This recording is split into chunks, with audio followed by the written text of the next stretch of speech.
পর আসলে আমি চাচ্ছি না যে ছাত্র রাজনীতিতে থাকুক। ঢাকা ইউনিভার্সিটি আসলেন, যদি পড়ালেখাই না করতে আসেন, ছাত্র রাজনীতি করতে আসেন, তাহলে ঢাকা ইউনিভার্সিটি আসার দরকারটা কি? বিশ্ববিদ্যালয়ের একজন ছাত্রের জন্য খুব আমি বলবো দরকারি একটি অনুষঙ্গ, এবং আমাদের দেশে ছাত্র রাজনীতির একটি গৌরবোজ্জ্বল ইতিহাস আছে। পলিটিক্স জিনিসটা আমার কাছে পার্সোনালি ভালো লাগে না, সো আমার কাছে মনে হয় না। ঢাকা বিশ্ববিদ্যালয়ে ছাত্র রাজনীতি নিষিদ্ধের দাবিতে মিছিল করেছে সাধারণ শিক্ষার্থীদের একটি অংশ। এ বিষয়ে ঢাকা বিশ্ববিদ্যালয়ের শিক্ষার্থীরা কি বলছেন, কি ভাবছেন, সে বিষয়ে আজকে আমরা জানবো। প্রিয় দর্শক, বাংলা নিউজ 24 এর ফেসবুক পেজের বিশেষ আয়োজন মত দ্বিমতে আপনাদেরকে স্বাগত জানাচ্ছি। আমি তুলনা আফরিন। দর্শক, চলুন আমরা তাদের মুখ থেকে জেনে আসি তারা এ বিষয়ে কি ভাবছেন এবং কি বলছেন।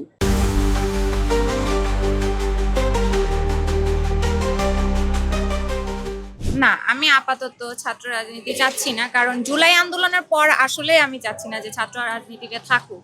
কারণ এটার মধ্যে হচ্ছে সবাই আস্তে আস্তে হচ্ছে তাদের যে এই যে শাসনটা, যেটা স্বৈরাচারী, এটা আস্তে আস্তে বেড়ে যায়।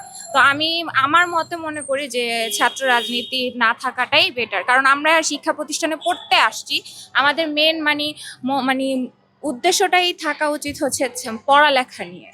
আমি মনে করি আপাতত যে এই রাজনীতি এসব বাদ দিয়ে মানে মনুষ্যত্বটা ধরে রাখা, মানুষ হওয়া, এটাই মূল উদ্দেশ্য। ফলে একটা দেশ উন্নত হবে, দেশের মানুষ উন্নত হবে, আমরা দেশকে কিছু দিতে পারবো। রাজনীতি দিয়ে আমাদের কি হবে?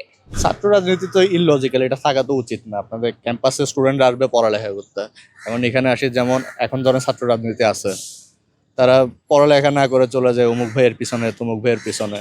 এখন কথা হলো, আপনি ঢাকা ইউনিভার্সিটি আসলেন, যদি পড়ালেখাই না করতে আসেন, ছাত্র রাজনীতি করতে আসেন, তাহলে ঢাকা ইউনিভার্সিটি আসার দরকারটা কি? সেক্ষেত্রে আমার মনে হয় না যে ছাত্র রাজনীতি থাকা উচিত। আর যদি থাকেও সেক্ষেত্রে হলে হলে যেটা হয়, হলে থাকলে একটা সমস্যা হয় কি, যারা রাজনীতি আছে তারা হলে সবাই এক ধরনের জিম্মি করে ফেলে, তাদেরকে চেষ্টা করে যে যেভাবে তাদের দলে আনা যায়, প্রেশার ক্রিয়েট করে। সেক্ষেত্রে হলে হলে থাকা উচিত না। ক্যাম্পাসে এখন বাংলাদেশে থাকি, আটকানো পসিবল না। ক্যাম্পাসেটাও মানা যায়, কিন্তু হলে হলে সেটাই হলো মূল সমস্যা। ঢাকা বিশ্ববিদ্যালয়ের যত সমস্যা আছে তার মূল হলো যে হল ভিত্তিক ছাত্র রাজনীতি, সেক্ষেত্রে এটা থাকা তো উচিত। আমার ব্যক্তিগত মতামত হল যে সেটা থাকা উচিত। আসলে এটা বর্তমানে খুব প্রাসঙ্গিক একটা প্রশ্ন, এবং এই প্রশ্নের উত্তর হচ্ছে মানে মাথা ব্যথা একটা সমস্যা, কিন্তু আপনি তার জন্য তো মাথা কেটে ফেলার কথা বলতে পারেন না। এবং রাজনীতি আসলে বিশ্ববিদ্যালয়ের একজন ছাত্রের জন্য খুব আমি বলবো দরকারি একটি অনুষঙ্গ, এবং আমাদের দেশে ছাত্র রাজনীতির একটি গৌরবোজ্জ্বল ইতিহাস আছে। আমরা ভাষা আন্দোলন বলেন, আমরা মুক্তিযুদ্ধে নেতৃত্ব দেওয়া বলেন, 90 স্বৈরাচারী আন্দোলন, 1/11-এর সময় আমরা যেই প্রতিরোধ গড়ে তুলেছি, 18 কোটা সংস্কার, এমনকি 24-এর যে গণঅভ্যুত্থান, এটা তো ছাত্রদের হাতেই হয়েছে। এবং যে দেশের এরকম একটি ইতিহাস আছে, তাদের সেখানে যদি আপনি রাজনীতি বন্ধ করে দিতে চান বা সেটাকে নিরুৎসাহিত করতে চান, তাহলে আসলে ভবিষ্যতে যে সংখ্যাগুলো তৈরি হবে সেগুলোতে আসলে আমাদেরকে কে উদ্ধার করবে, এটি একটি বড় প্রশ্ন।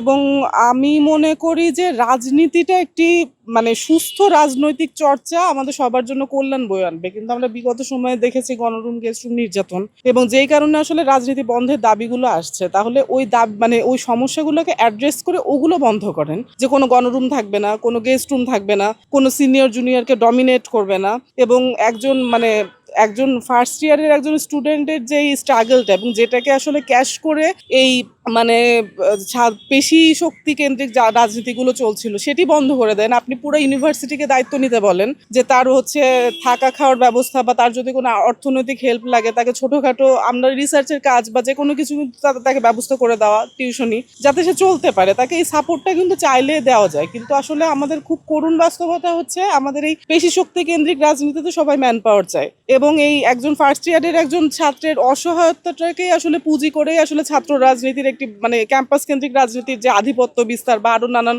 অপকর্ম, এগুলো টিকে থাকে। তো সেই ক্ষেত্রে বিশ্ববিদ্যালয় যদি আসলে একজন শিক্ষার্থীর পুরো দায়িত্বটি নিতে পারে, তাহলে আমার মনে হয় যে এই রাজনীতি বন্ধের যে দাবি বা যে জটিলতা তৈরি হচ্ছে, এটি সমাধান সম্ভব। হচ্ছে হলের ক্ষেত্রে হলে ওই যে সমস্যা যেটা হয় হচ্ছে, যেমন সিট পাওয়ার ক্ষেত্রে এই দল করলে মনে করেন যে এই দলই হোক, ওই দল করলে এই দলের স্টুডেন্ট হলে সে তার সিট পাইতে সহজ।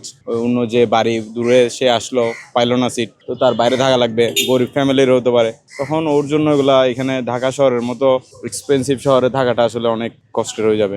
এইগুলাই সমস্যা। হ্যাঁ, ওইগুলো তো ওইটা হচ্ছে যে যেই সরকার হোক সেই করবে, এটা আসলে এখন আমি বলাটাও আমার জন্য রিস্ক মনে হয়। তাও হচ্ছে আমি স্টুডেন্ট, আমার মতামতটা আমি দিচ্ছি। তবে গেস্ট রুম আসলে যেই আসুক করবে। তো সবচেয়ে বেস্ট হচ্ছে হলের রাজনীতি যদি না থাকে তাহলে গেস্ট রুমের সুযোগটা নাই, ক্যাম্পাসে থাকবে। ক্যাম্পাসে থাকাটা হচ্ছে বাংলাদেশে যেহেতু এইরকম থাকবে সমস্যা নেই, কিন্তু হলে না হওয়াটাই আমার মতে বেস্ট। না, আমার কাছে মনে হয় পলিটিক্স জিনিসটা আমার কাছে পার্সোনালি ভালো লাগে না, সো আমার কাছে মনে হয় না। I don't support.